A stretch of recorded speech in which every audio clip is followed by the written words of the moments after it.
Good morning, Crafting Journey here, that Journey Chick on Instagram. Welcome to another edition of Crafting and Crime Daily. This week we're going to be continuing coverage of Catherine Magbanua's trial. This is her retrial. She was already tried once and the jury could not make a decision, so the judge declared a mistrial.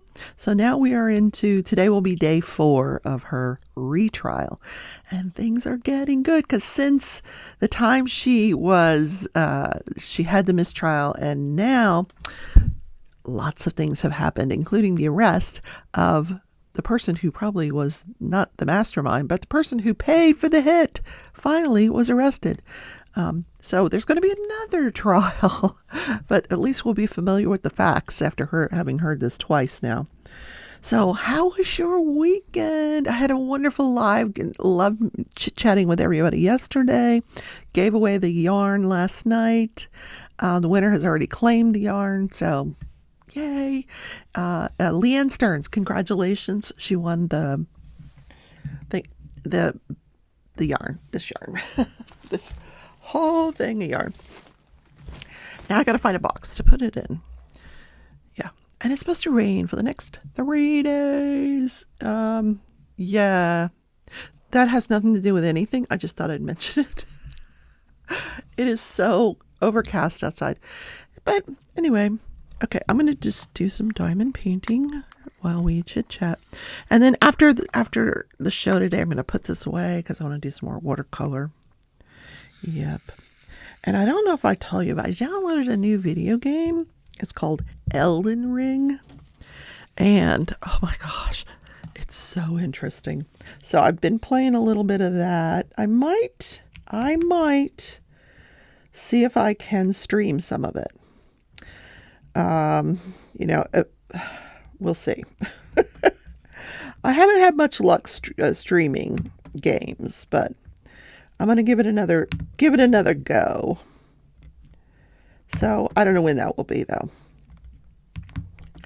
Then today I got to try to get back on the phone and, get my return to work note from my doctor, who never returned my phone call, which reminds me, I need to turn the volume on. So when people call, I hear their phone. I usually turn it off because I get so many phone calls, not necessarily phone calls, but I get so many messages, it's bling, bling, bling, bling. And so I just turn the volume off. And I know I can mute the message groups. I know that, but yeah, I just mute the phone. Okay. Did I do all of this? Oh no, there's a couple more. All right. So what did y'all do this weekend?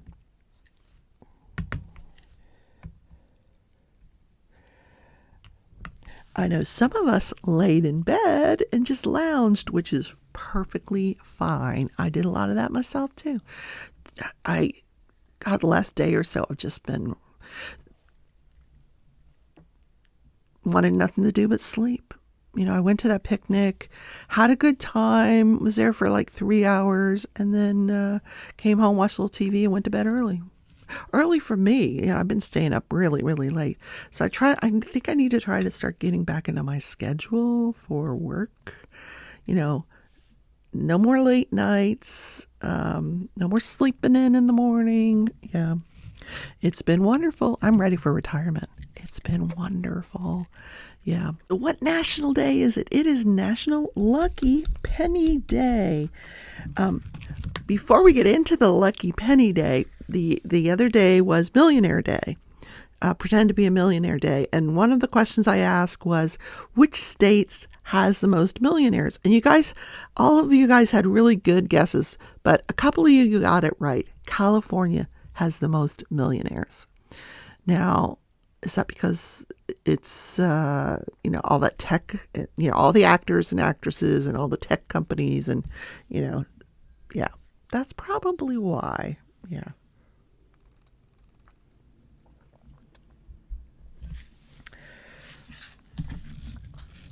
So, National Lucky Penny Day. Do you know the first penny was designed by Ben Franklin. So now, like when people go to visit Ben Franklin's gravesite, they'll leave pennies there. I'll put a picture of the first one. He actually designed it. It was called the Fujio penny. And there's a picture of, on one side it says, mind your business. And on the other side, it says, we are one. Yeah, United States. Now, the picture that I'm putting up here is a copy. If you find an actual one of these, they're worth a lot of money. I think I found one for $325, but but it was in a horrible condition. I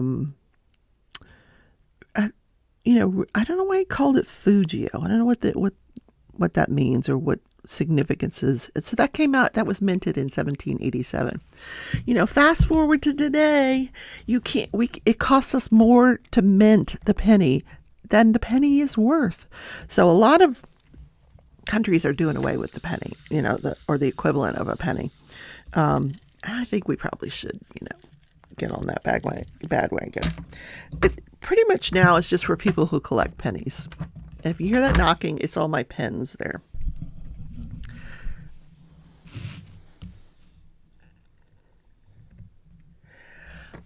I have never been a coin collector. I have some valuable coins, not the penny. It takes so long to go through them. But I guess if you have a lot, it's worth it. People that buy those storage lockers, go through those pennies, man. They might be worth something. You never know. If you guys got a whole bunch of pennies sitting around, see if they're worth anything. I'll tell you the most valuable pennies. The 1943 D Lincoln bronze penny recently sold for $1.7 million. Now, wouldn't you like to have one of those? The 1944 S Lincoln steel penny sold for $373,750. The 1943 S Lincoln penny made of bronze sold for $282,000. Then in 1909, VDB Lincoln penny sold for $258,500. An 1856 Flying Eagle penny sold for $172,500. Wow. And are you guys superstitious? Like, if you find a penny and it's heads up, that's good luck. If you find a penny and it's not heads up, the wives' tale goes, you turn it to heads and leave it for the next person to find heads up. So they have good luck. And then sometimes on the wedding day, there's a tradition of putting a penny in the bride's shoe, which just leads to blisters. Probably not good luck, just blisters. That one I had never heard.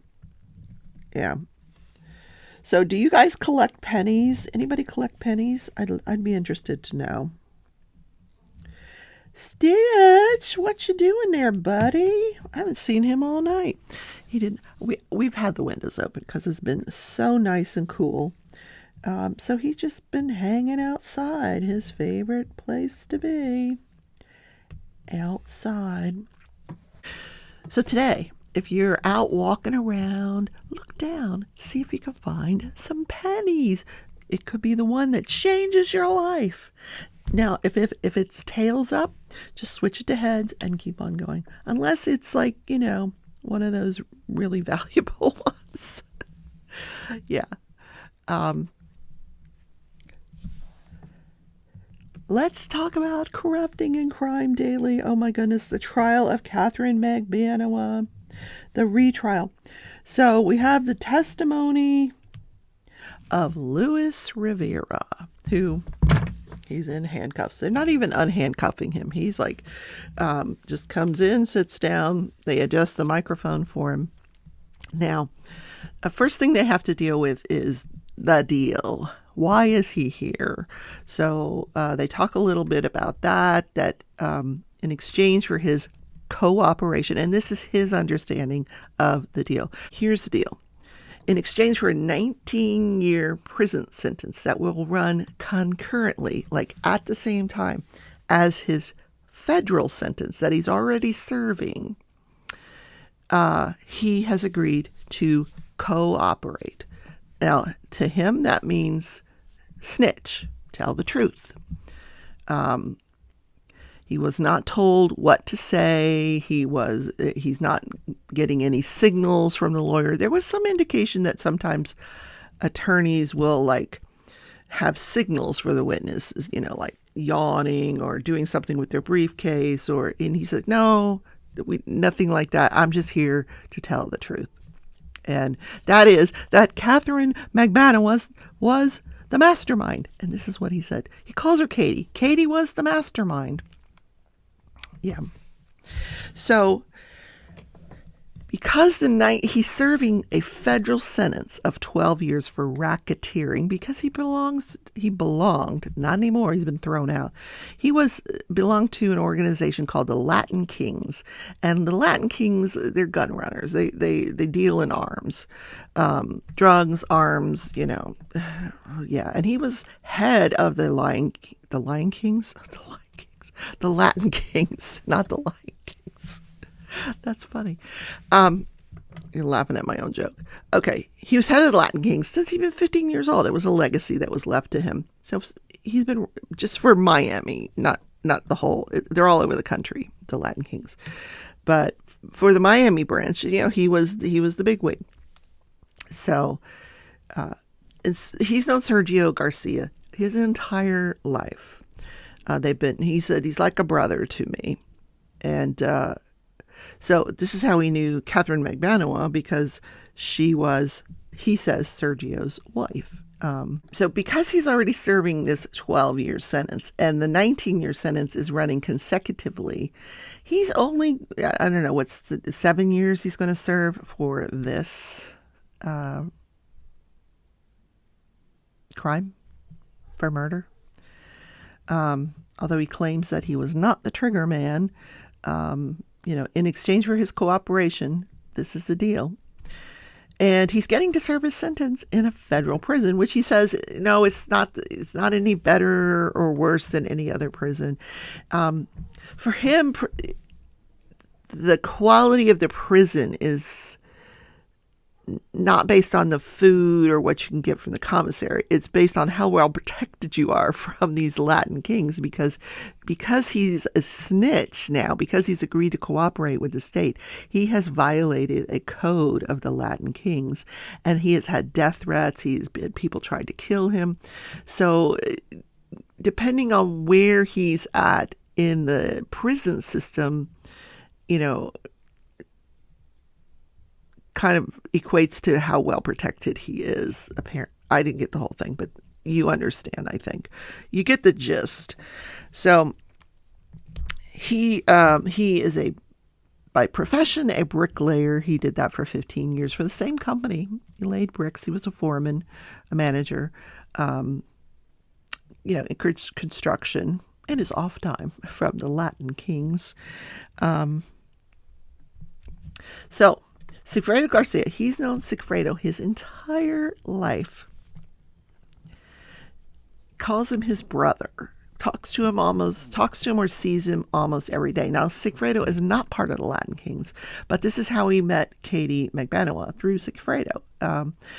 He has a girlfriend named Jessica, who's the mother of his child, and he calls her his wife, and Sergio calls Katie his wife. None of them are married, and I will tell you, Florida does not have common law. They're not married.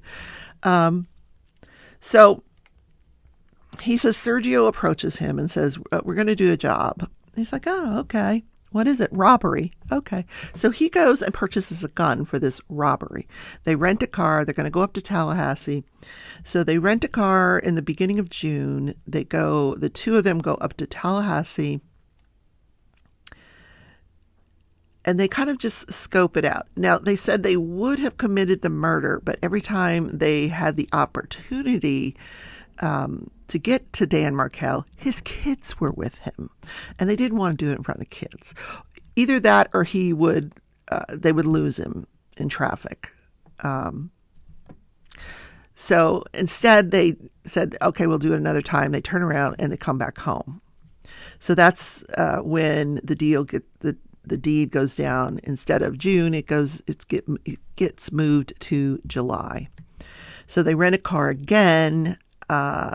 Apparently, the car that they rented, they had to bring back the next day because it was having mechanical problems. And interestingly enough, the car that they rented was a Nissan Altima. And I don't know if you'll recall, but Wendy Adelson's boyfriend, the one she was trying to set up for this murder, drove a Nissan Altima. So they rented a Nissan Altima, but had to take it back the next day because it wasn't working right. So that's when they ended up with this Prius, but the Prius was a very similar color to the Nissan Altima. So they get this Prius, and Lewis says it wasn't until they were about halfway up there to Tallahassee that he finds out it's not a robbery, it's a murder. But he's okay with that. He says the entire time they were doing cocaine and alcohol.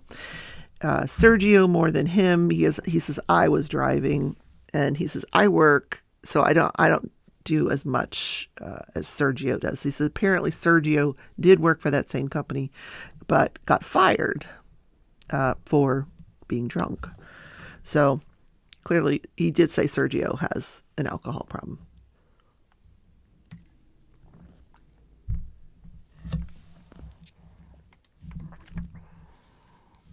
Now, he said for the murder, he understood he was going to get $35,000.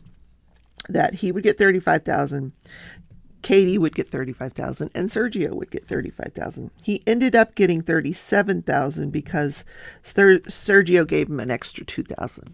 I don't know why, but just out of the kindness of his heart, I guess. So they drive up. And he says they followed Markel. They knew where Markel was because they had, staked it out before. They knew where the house was. They had been given a piece of paper with the picture of Dan Markel and his address. So they follow him from the gym. They pull up behind him within 3 feet of his bumper. Lewis is driving. Sergio gets out. 2 gunshots. Nothing's ever said. They get back in their car and they drive away and they just head home. And they had their phones turned off. They turned off their phones about 9:30 that morning, and then they didn't turn them back on until 12:30. The murder was committed at 11 a.m., just before 11 a.m. And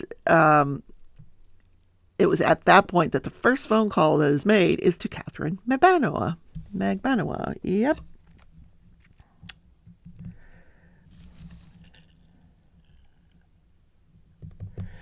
Now, he says during both these 2 trips, there were multiple phone calls between Sergio and Katie, where Katie would say, don't do anything stupid. At one point, Lewis took some kind of picture and posted it to Instagram, and Katie got upset with him. They have a location finder on those pictures. You need to take that down. So there was a lot of back and forth between these men and Katie, including, you better have our money and, different things like that.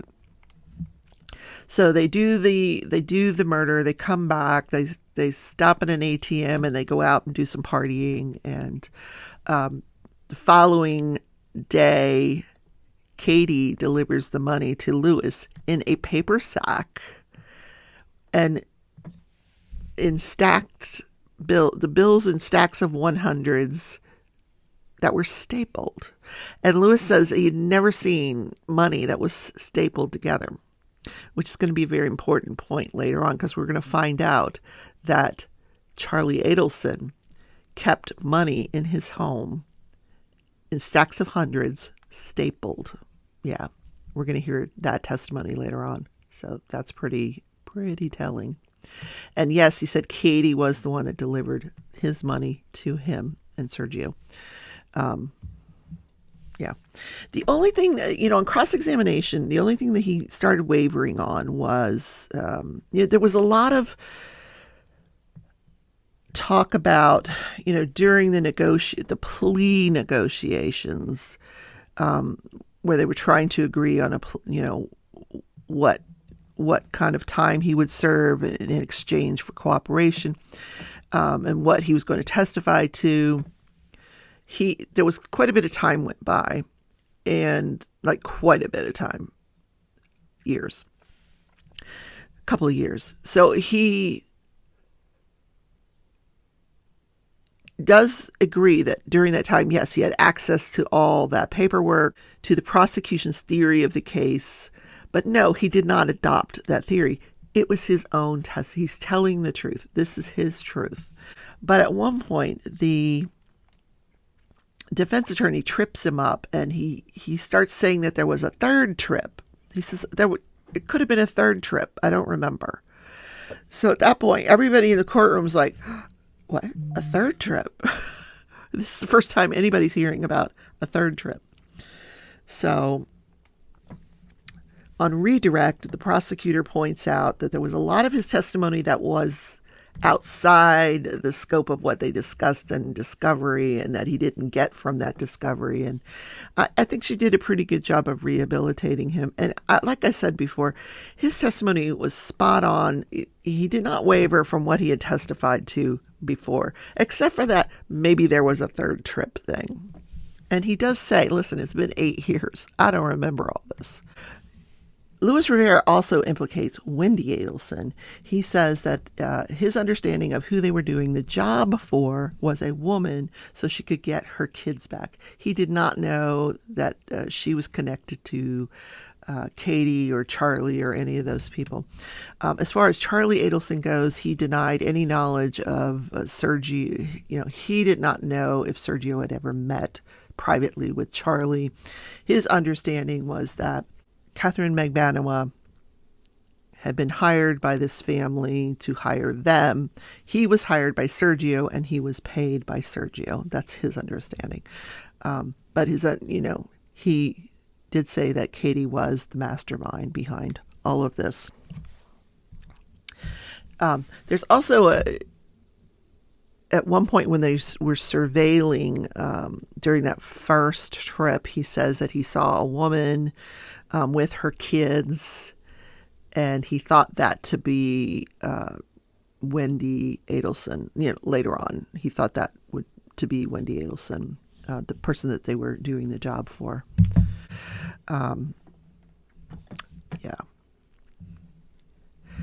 Then we get the testimony of the computer guy. He works for Tallahassee Police Department, now retired.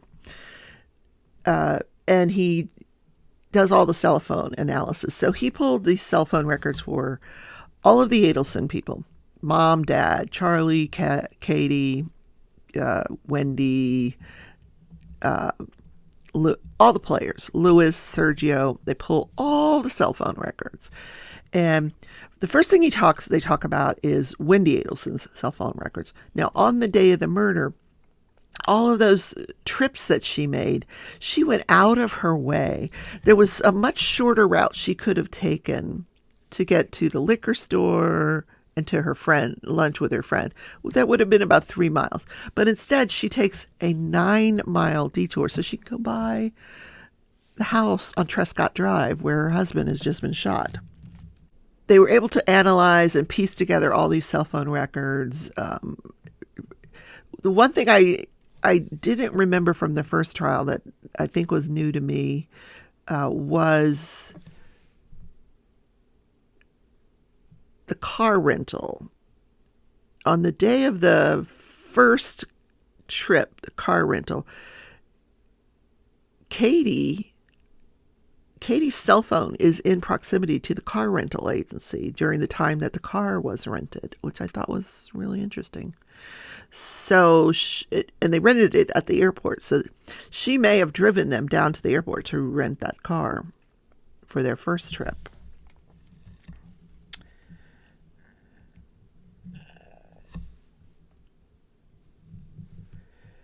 But the cell phone records lined up perfectly, with everything that's been testified to thus far, except for that one period of time where Sergio and Luis had turned their phones off. We don't know where they were.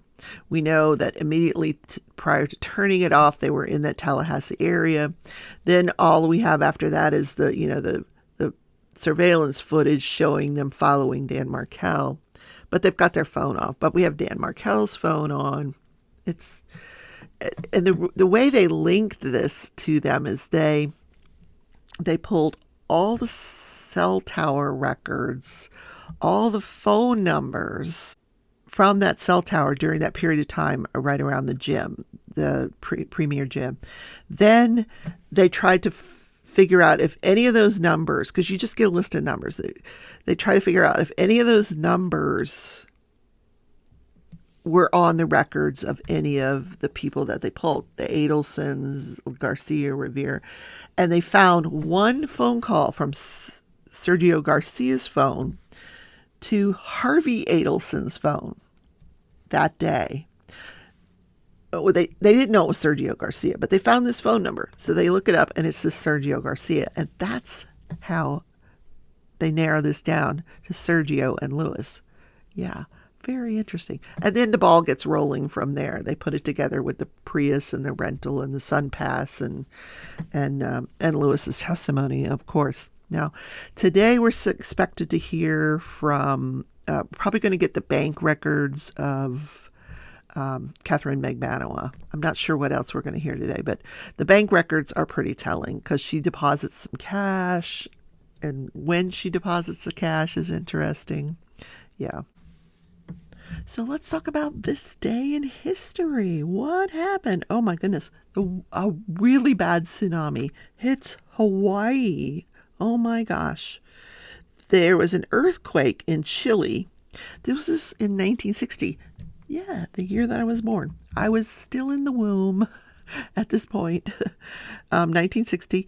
In Chile, they have this huge earthquake, like 9 point something on the Richter scale, like huge. And it causes this massive tsunami to go across the Pacific Ocean.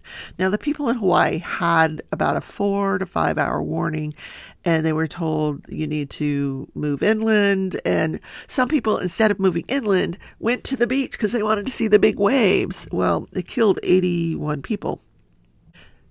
After this earthquake, this tsunami was traveling at 400 miles an hour across the Pacific Ocean. Oh my God, can you imagine? It did hit the coast of the U.S., causing a lot of property damage, but nobody lost their life. Thank goodness. There were 35-foot waves in Hawaii. A 10-ton tractor was swept out to sea. Reports indicate that the 20-ton boulders making up the seawall were moved 500 feet. Wow. Then the tsunami continued to race across the Pacific Ocean. 10,000 miles away from the earthquake's epicenter, Japan, despite ample warning time, was not able to warn the people in harm's way, and at about 6 p.m., more than a day after the earthquake, the tsunami struck the Japanese islands of Honshu and Hokkaido. The crushing wave killed another 180 people, left 50,000 more homeless, and caused $400 million in damages. Holy moly. Wow. But it still was not, this was not the deadliest tsunami in history, but pretty darn near close. Or not the deadliest earthquake in history, I should say. You got to be careful with them earthquakes causing tsunamis. Ooh, I do not want to be near the beach. What was possess people to go, oh, I want to go see the waves. Let's go. Yeah. No. No. Oh my goodness. Okay.